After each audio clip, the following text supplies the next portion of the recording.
아침을 뉴스로 깨웁니다. 신율의 출발 새 아침.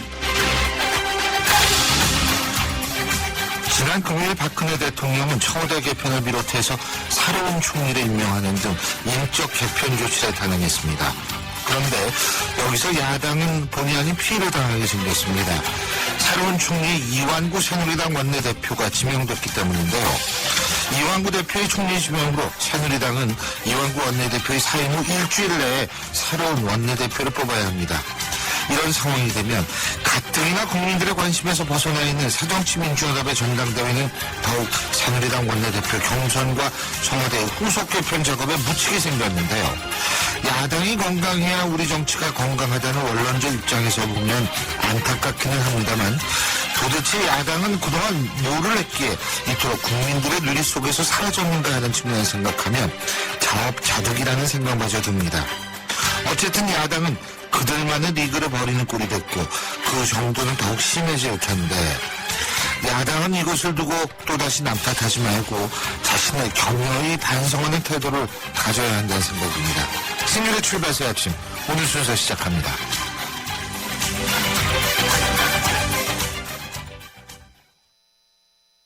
선이 없어 청소가 행복한 LG 코드 제로 무선 청소기.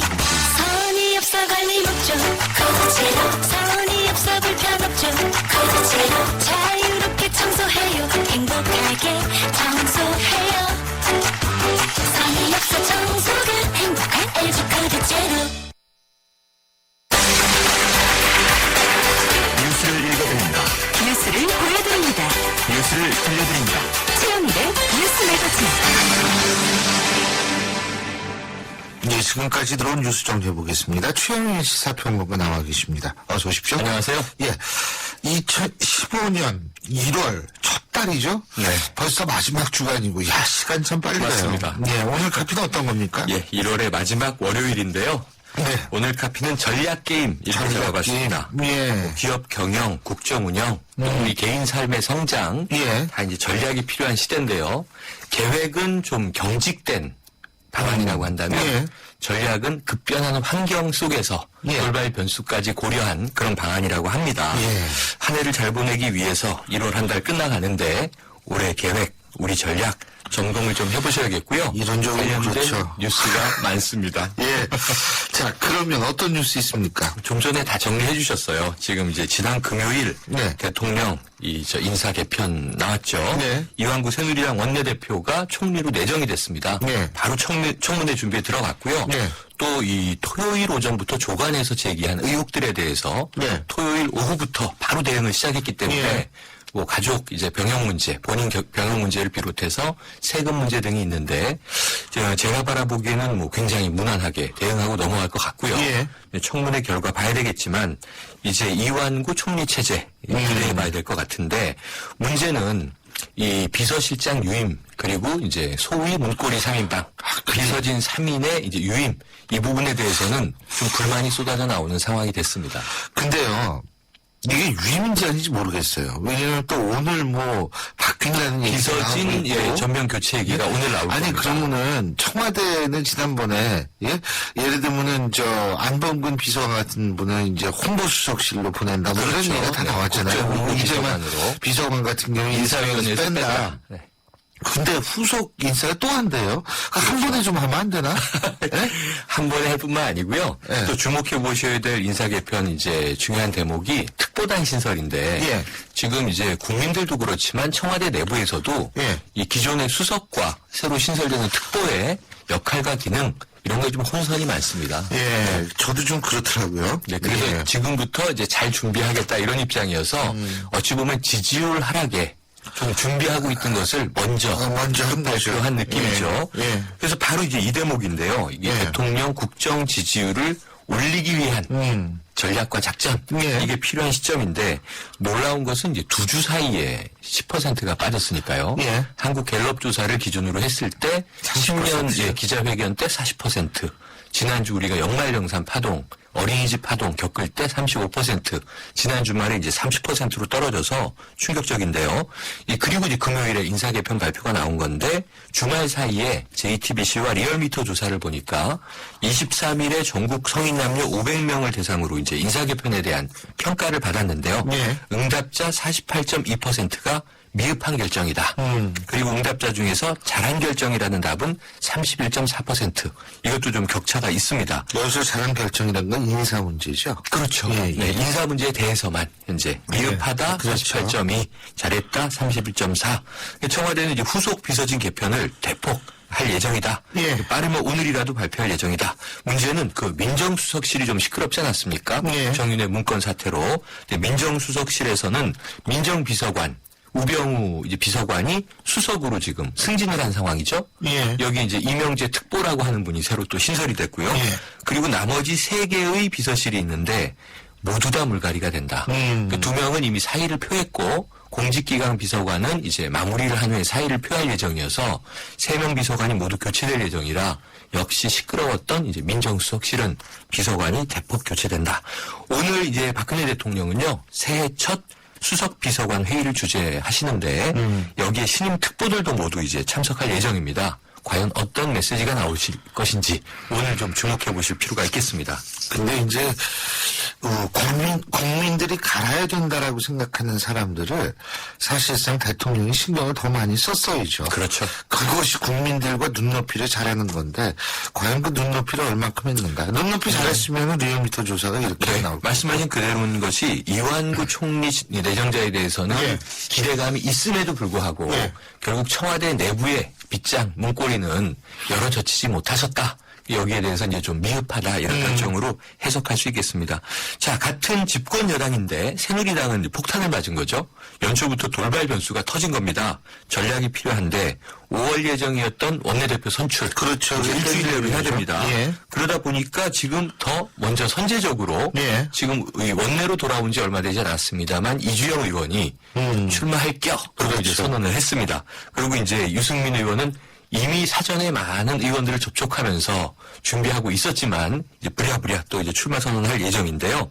결국은 이제 양강 구도로 좁혀집니다. 수도권 의원들도 이제 출마 예정이긴 하지만 이분들은 나중에 어느 쪽을 밀어줄 것이냐. 이 캐스팅 보트의 결정이 좀 궁금한 지점이고요. 결국 친박 대 비박 그룹의 대결로 이제 모아집니다. 근데 이것이 두 면면 이 후보 의원들의 프로필을 봐서는 누가 친박이고 누가 비박인지 좀 헷갈리실 수 있는데요. 이게 명확하게 러닝메이트 격인데 네. 이주영 후보는 홍문종 전 사무총장에게 이 정책위 의장 후보가 돼달라. 그리고 유승민 의원은 지금 나경원 의원에게 러브콜을 보내고 있어서 러닝메이트를 보면 색깔이 좀 명확해지는 성향을 확인할 수 있습니다. 이거 보세요. 벌써 우리 최영희 평론가께서도 먼저 새롭게 생긴 여당의 원내대표 경선 얘기하고 있지 않습니까? 그렇죠. 근데 지금 야당은 말이에요. 이 초조하게 막 서울, 부산, 서울, 광주 막 또 대전, 뭐 대구 막 가슴 아파요. 돌아다니면서 하는데 네. 아무도 관심이 없는 것 같아요. 지난 주말에 어디를 찍었는지 아세요? 어디? 대구 아니에요? 대구 찍었는데 참 이게 슬픕니다. 앞다퉈 우리가 빅3로 이제 이야기하고 있는 세 후보가 김부겸 의원을 이제 좀 인용하면서 마케팅을 많이 했고요. 네. 또 대구가 어딥니까? 여당 텃밭 아닙니까? 그렇죠. 그러다 보니까 이제 대통령과 정부에 대한 비판도 최대한 자제했고 또 박지원 후보도 이제 문 후보에 대한 공격 수위를 많이 낮췄습니다. 이 와중에 이제 문희상 비대위원장은 또 당이 분열할 조짐이 있으니 이 분열을 경계하는 가운데 천정배 의원과 예. 만남을 예정하고 있고요. 우리는 전국 정당에 대해야 한다. 이 얘기는 제가 한 20년 들어온 것 같아요. 예. 전국 정당에 대해 한다는 얘기는. 20년이 네. 더 됐죠. 근데 결정적일 때는 또 호남이 전략지역이다 이렇게 얘기를 하고요. 대구도 중요하다 그러고요. 그리고 지금 그러니까 문제 뭐냐면 국민들이 솔깃할 뾰족한 전략이 명쾌하지가 않다. 그러니까 존재감이 없는 거예요. 네, 이 가운데 다 여러 가지 이슈에 자꾸 묻히고요. 흥행 불길은 타오르지 못하고 결국은 대통령과 정부 지지율이 급락하고 있지만 반사의 이익은 조금도 얻지 못하고 있는 상황에서 이 정말 전략적 점검을 제로 베이스에서 다시 시작해야 될 필요가 있겠습니다. 그렇습니다. 이 전략 게임 뉴스 또 있나요? 네, 뭐 북한 관련 지금 오바마가 붕괴를 거론했습니다. 북한에 대해서는 금기어인데요. 근데 붕괴인데 군사적 조치가 필요 없을 지경이다라고 얘기를 했고요. 인터넷과 정보, 라디오만으로도 붕괴할 것이다. 그래서 이제 북한이 발끈해서 또 이 우리 측에게 분풀이를 하고 있습니다. 우리 정부에 대해서 올해 들어서는 강한 위협을 보였는데요. 통일부는 이제 유감의 뜻을 밝혔는데 뭐 통일 전문가들은 이 남북이 언제까지 진정성 게임만 할 거냐, 한 발 나가야 한다, 이런 얘기하고 있는데 어떻게 될지 모르겠고요. 오늘 가장 중요한 전략 게임은 일본과 IS 간에 있습니다. 예. 주말 사이에 결국 유카와 하루나 인질 한 분이 이제 살해된 것으로 그렇죠. 확인이 되면서 지금 살아있는 고토겐지 씨를 살려야 되는 입장이 아베 총리에게 떨어져 있는데 완전히 전략을 뒤집었어요. 게임의 법칙을 바꿔서 그 IS 쪽에서는 2억 달러 이제 필요 없다. 여성 이제 테러리스트 테러범을, 그렇죠? 석방해라. 교환하자. 이 사지다 알 리샤위라고 하는 여성은 2005년에 요르단 암만에서 폭탄 테러를 남편과 함께 했는데 예. 남편은 60여 명 사망시키고 폭사했고요. 이 여성은 폭탄이 터지지 않아서 생포돼서 사형 선고를 받고 이제 수감돼 있는 상황이거든요. 요르단 정부의 몫으로 넘어가 있는데 아마 제가 보기엔 아베 정권은 이것을 집단 자위권 행사에 또 빌미로 활용하지 않겠느냐, 예. 이런 좀 암울함이 있습니다. 그렇군요.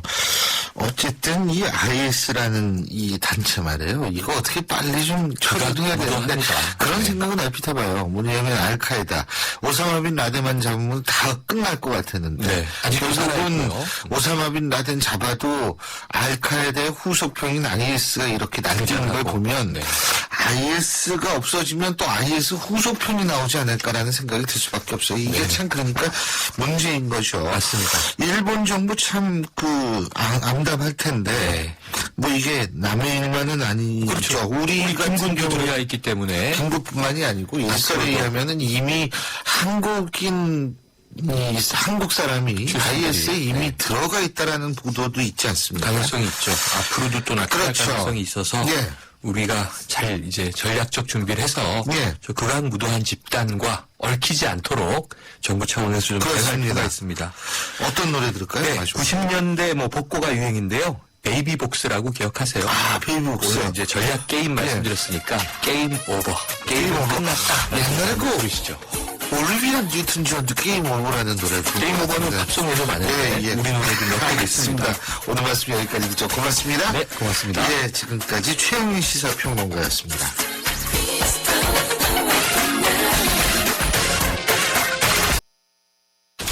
김연아예요. 저의 다음 계획 궁금하시죠? 앞으로 강원 평창수와 함께 준비하겠습니다. 평창 동계올림픽을 준비하는 깨끗한 물이니까요. 강원 평창수 마시면서 같이 준비하실래요? 평창 동계올림픽 공식 먹는 세트. 강원 평창수. 우리 집 통신 대표번호 101. TVG 101로 인터넷을 101로 홍보이도 101로 모두가 할 때 CCTV 망가도 101로 함께 101. 우리 집 통신은 101로 모두 다 해결해요. LG U+. 신일의 출발새 아침 1부 순서는 여기까지입니다. 잠시 뒤 2부에서 뵙겠습니다. 안녕하십니까. 농어촌 희망재단 이사장 김다롱입니다. 농촌 출신 학생들에게 매년 늘어나는 등록금과 하숙비 등은 큰 부담으로 다가올 수밖에 없습니다. 그러나 대학생 여러분, 농어촌 희망재단이 있습니다. 여러분들이 학업에 전념할 수 있도록 장학금을 지원하는 농어촌 희망재단에 노크를 하십시오. 선진 농어촌을 만들겠다는 여러분들의 이상이 이루어지고 희망찬 농어촌이 될 수 있도록 농어촌 희망재단이 든든한 버팀목이 되겠습니다. 이 캠페인은 농어촌 희망재단이 함께합니다.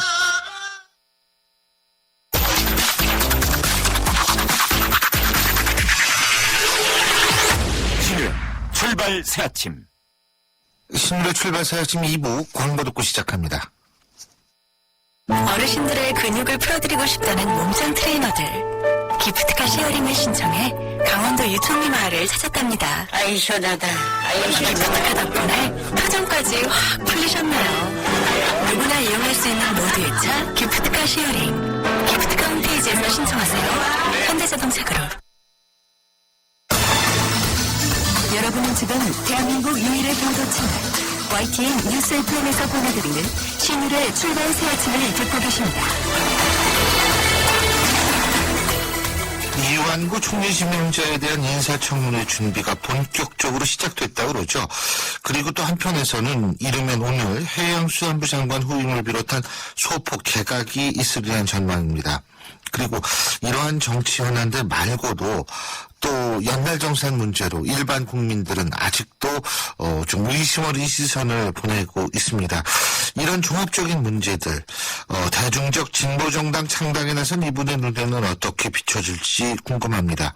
오늘 첫 작심 인터뷰에서는 정동영 전 장관 연결해서 신당 창당 준비 작업 어떻게 진행되는지 그리고 현안에 대한 입장은 어떤지 직접 들어보겠습니다. 정 전 장관님 안녕하십니까? 네, 안녕하세요. 오랜만에 뵙습니다. 예. 아, 요새 바쁘실 텐데 먼저 그 연말정산 얘기 좀 여쭤볼게요. 예. 이게 연말정산이 정부가 당정이 만나서 소급해서 나중에 5월 달에 돌려준다 이런 식으로 나오고는 있는데, 이 국민들 입장에서 볼 땐 아직도 뭔가 석연치 않아 하는 것 같아요. 어떻게 보십니까? 사실 이 연말정산 파동의 핵심은 네. 담배세 인상 그리고 자동차세 인상 이런 것이 연장선에 있는 것으로 보이고요. 본질은 모두가 부유층과 대기업에 대한 감세 정책으로 세수 부분에 구멍이 났잖아요. 이 구멍을 서민 중산층에게 떠넘긴 게 본질이라고 봅니다. 예.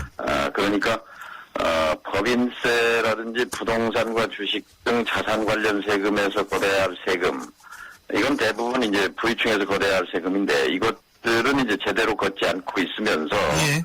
유리알 지갑이라고 하는 근로소득세만 이제 손을 대는 데서 나오는 문제라고 보여집니다. 구체적으로 보면은 이제 이명박 정부 때 법인세를 25%에서 3% 내려서 22%가 됐는데 실제 실효세액은 그보다 훨씬 낮아요. 16% 정도고 10대 재벌 대기업은 13%까지 이렇게 떨어집니다. 그런데 이제 이런 것들 때문에 지난 이명박 정부, 그다음 박근혜 정부 7년 동안 100조 원 가량의 세수가 줄었거든요. 근데 이거를 이제 메꾸기 위해서 직장인의 유리지갑을 겨냥하는 거죠. 예, 여기에 대한 단적인 증거가 세금이라는 게 원래 그 소득 재분배 기능이 있지 않습니까? 그렇죠. 세금을 이제 내고 나면 세금 내기 전과 후에 그 불평등이 많이 개선이 되거든요. 예. 유럽 국가들 보면은 세금 내기 이전의 불평등과 세금 낸 이후의 불평등도가 절반 이상으로 확 떨어집니다. 그런데 우리나라 같은 경우는 우리나라는 작년 말에 그 국회 입법조사처가 내놓은 보고서에도 나와 있는데요. 네. 그 세금 내기 전에 불평등도, 이걸 지니계수라고 하는 숫자입니다만 높을수록 불평등이 높은 거예요. 예. 0.34인데 세금 낸 이후에 지니계수가 0.31, 거의 차이가 없는 거죠. 0.3 이상이면 불평등이 심각한 건데요. 예. 그래서 세금의 이 조세 정의 기능, 소득 재분배 기능이 이제 없어진 거죠. 앞서서 말씀드리면 땀 흘려서 일하는 근로소득보다는 땀 흘리지 않고 버는 불로소득, 주식으로 버는 돈이라든지 부동산으로 버는 돈이라든지 임대소득이라든지 예. 이런 것에 대해서 제대로 과세하지 않고 있는 이 문제가 이제 심각한 거죠. 그렇기 때문에 지금은 이제 정말 세금 혁명이 필요한 시기고 우리 국민들이 지금 그걸 몸으로 느끼고 있다고 생각합니다. 예. 지난주에 국민 모임이 부산 대토론회에서 근본적인 조세 개편 그리고 국민 모임이 세금 혁명당을 지향하겠다고 밝힌 것은 의미 있는 일이라고 생각합니다. 그렇군요. 그리고요, 이건 좀 정치적인 얘기인데, 어떻게 야당 같은 경우에는 지금 여당한테 모든 거를 떠넘기고 있는 거 아니겠어요? 그죠? 근데 사실 따지고 보면 말이에요. 지난번 이 조세법 개정안에서 반대하는 이유는 6명밖에 안 된다는 얘기거든요. 그렇다면 그때 반대를 하지 왜 지금 와가지고 남 탓하느냐 이런 비판이 많아요. 이러니까 자꾸 이 존재감을 못 얻는 거 아닌가 이런 생각이 들거든요. 어떻게 보십니까? 지적하신 대로 야당이 새누리당 보고 사과하라고 하는 것은 저는 어불성설이라고 봅니다. 무능해서 그랬건 무책임해서 그랬건 일단 연말정산 관련한 세법 개정안은 여야 합의로 처리한 것 아니겠습니까? 예. 법안 처리에 합의하고 동의해 줬으면 책임도 같이 지는 것이지 예. 이 문제가 불거지니까 이제 여당에 대해 사과하라고 하는 것은 책임 있는 자세는 아니라고 봅니다. 근데 왜 그런가 하는 게 중요한데요. 예.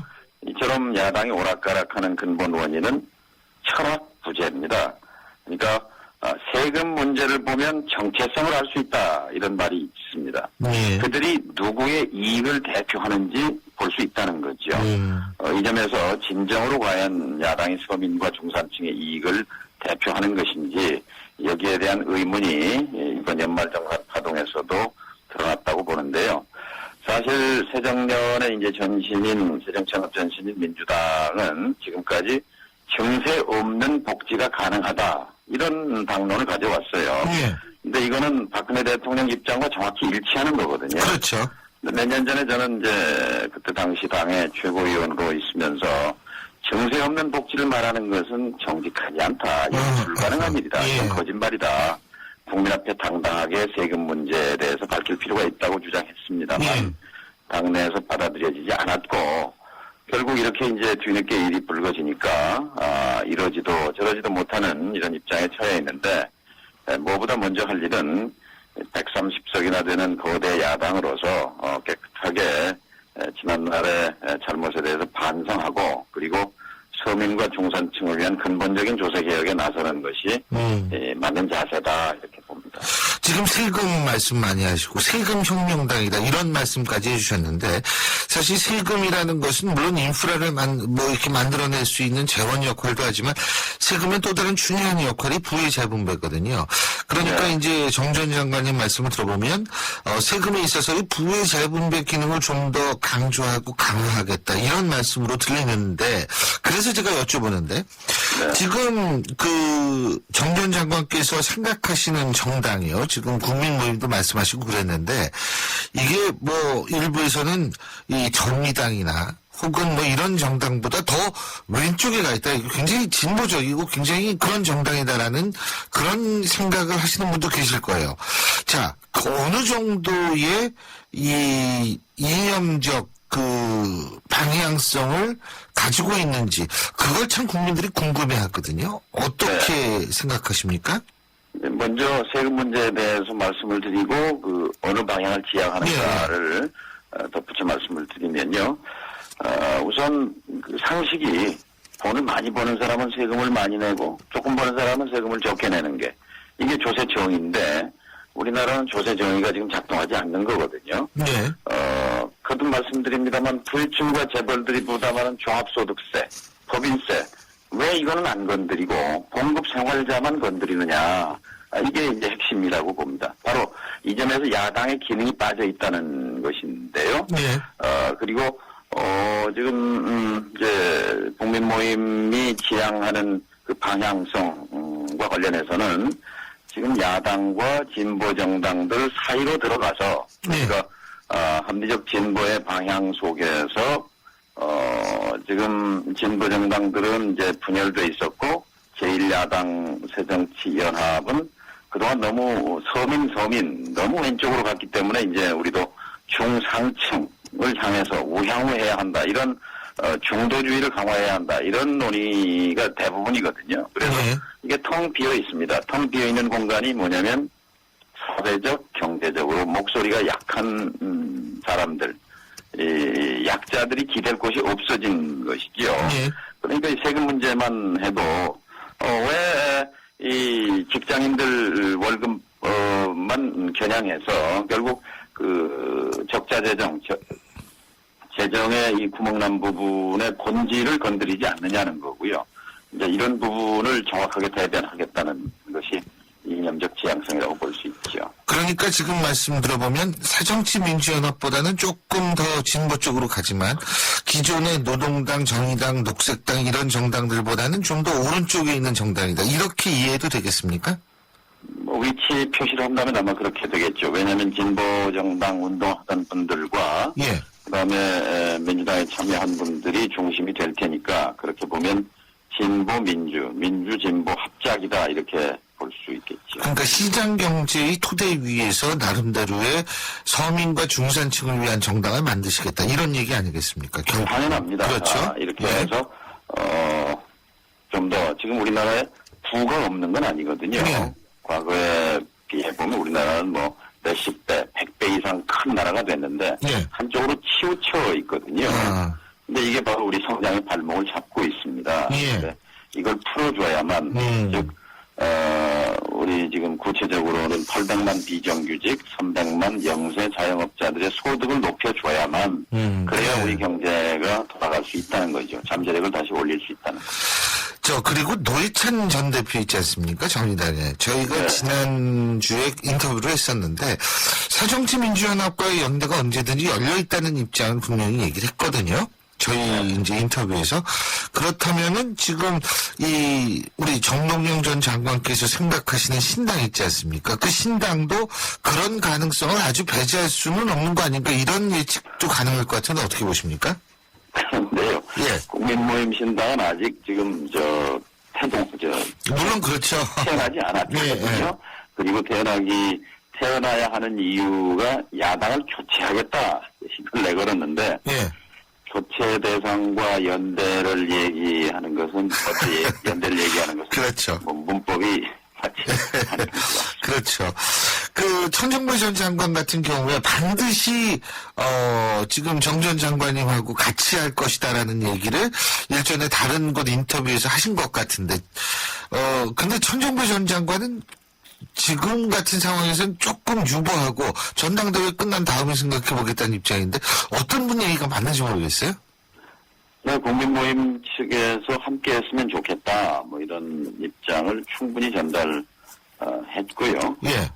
본인도 잘 이해하고 있다고 생각합니다. 이제 전 장관의 판단을 지켜볼 때라고 생각합니다. 예. 좋은 방향으로 결정하지 않겠느냐 이렇게 생각합니다. 예, 그렇군요.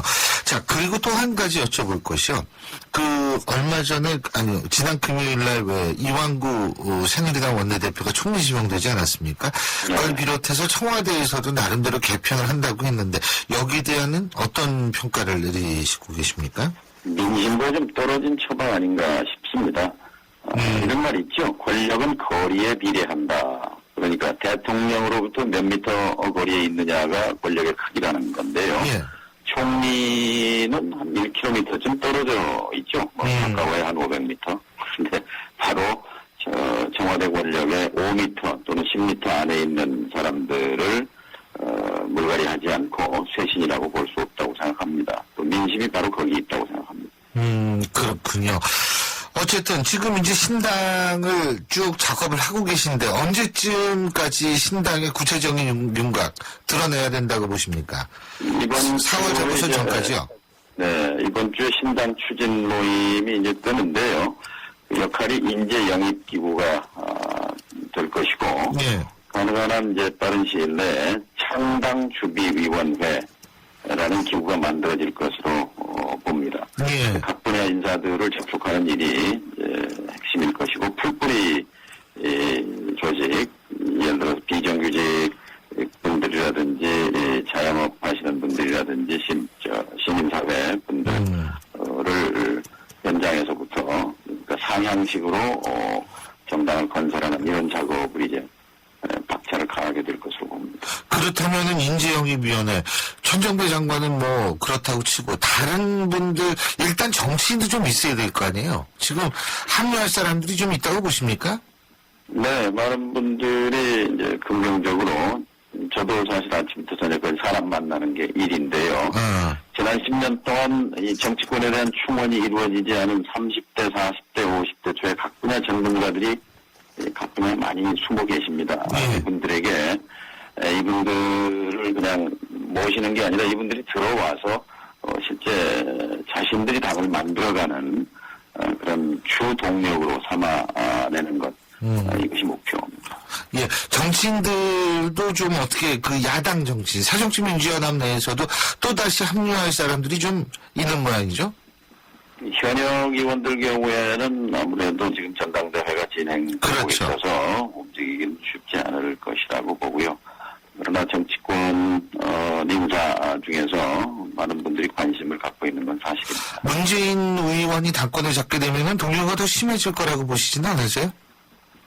양 측면이 다 있겠죠. 그런데 지금 신당이 나와야 하는 이유는 세월호 학생들에게 가만히 있으라 그랬더니 그 결과는 아주 비극적인 결과였습니다. 지금 야당의 상황을 지켜보면서 국민들에게, 특히 야당을 지지하는 분들에게 가만히 있으라 이렇게 하면 자동적으로 정권 교체가 오겠는가. 반대로 일본처럼 보수 장기 집권 시대가 열릴지 모른다는 두려움이 있다고 생각합니다. 그렇기 예. 때문에 비상한 행동 수단으로서 야당 교체의 기치를 들었고 많은 분들이 공감하고 있다 이렇게 생각합니다. 잘 알겠습니다. 예, 오늘 말씀 잘 들었습니다. 고맙습니다. 네, 감사합니다, 신 교수님. 예, 지금까지 신당을 추진하고 계시죠? 정동영 전 장관이었습니다. 경제 컬럼니스트 정철진의 경제 시선. 경제 뉴스 알아보겠습니다. 정철진 경제 컬럼니스트 연결합니다. 안녕하십니까? 네, 안녕하십니까. 예, 이 모뉴엘 말이에요. 이 모뉴엘. 참, 이 모뉴엘 얘기 오래 합니다. 근데 3조 4천억 원을 대출 사기 하지 않았습니까? 그죠? 그랬죠. 네, 아주 스케일들이 크신 분들인데 결국 수사 결과 발표가 됐죠? 네, 어제 일요일에 발표가 됐습니다. 서울중앙지검 금융조세조사 2부였었는데요. 이 예상했던 대로 이 결과 내용 보니까 딱 그대로였습니다. 전형적인 민관 유착 범죄였었는데요. 이 모뉴엘이 이제 4천억을 7년간 이제 받아서 돌린 거거든요. 이런 사기를 치려면 역시 관에서가 개입돼야 되지 않았나 했더니 이제 무역보험공사, 수출은행 등 이런 일종의 이제 공기업 은행, 공공기관이 수억 원의 뇌물을 받았다. 그래서 여신한도를 2,700%, 그러니까 28배를 늘려준 겁니다. 예. 이렇게 되니까 당연히 시중은행도 이것을 보고 이제 3조 원대 이제 대출 사기가 가능했던 건데요. 이 보니까 지금 일단 박홍석 대표 플러스 모듈 전현직 임직원 4명 구속 기소됐고 이제 여기서부터가 아주 진짜 휘황찬란한데 모듈로부터 뇌물을 받았던 한국무역보험공사 전현직 임직원 5명, 수출은행 간부급 직원 2명, 역삼세무서로 좀 알려지고 있는데 세무공무원 1명, KT-ENS. 이게 이제 전자어음하고 해외 페이퍼 컴퍼니하고 분리해야 되니까 KT-ENS 쪽에서 또 1명을 포섭을 했더라고요. 그래서 예. KT-ENS 부장 1명에서 구속 6명, 불구속 3명, 9명을 또 다르게 재판에 넘긴 이제 그렇게 수사 결과가 나왔습니다. 아주 조직적이네요, 보니까. 그렇습니다. 예. 예. 근데 이게 그러니까 3조 4천억 원. 사실 일반 국민들은 100만 원 대출 받는 것도 쉽지가 않으니까 광고에서 맨날 그러잖아요. 그 대부업체에서 뭐, 예? 전화해가지고, 이게 끝입니까? 뭐 이러면, 예, 대출 가능하십니다, 고객님. 뭐 이런 식으로 나오는 거. 이게 현실인데, 3조 4천억 원을 대출한다. 거기다 무역보험공사. 이거 공공기관 아닙니까? 그죠? 그래서 역설적으로만 이런 돈의 사기 대출이 7년간 가능했다 이렇게 볼 수가 있는데요.